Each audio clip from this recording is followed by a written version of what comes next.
Dude, South Africa brought a genocide case to the International Court of Justice.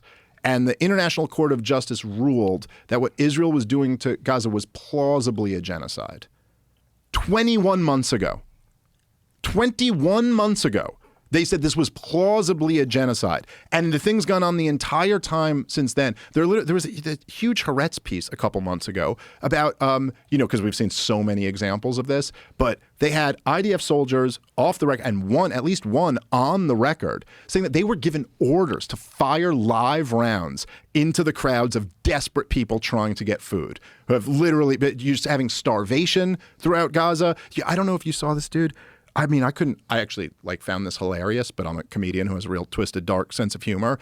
But the Free Press, Barry Weiss's publication, ran a piece debunking the starvation in Gaza.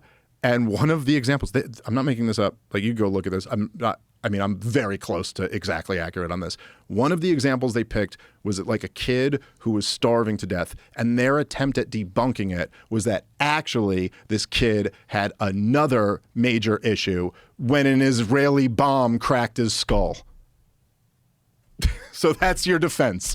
That yes, he starved to death, but it was also, with these other complications. This was the big one where the New York Times had that big picture of the starving baby, and then they made a big thing out of being no, but he had other medical, problems too. And then the mother had said, the mother said that the doctors told her that the reason they had other medical problems is because she was malnourished during pregnancy.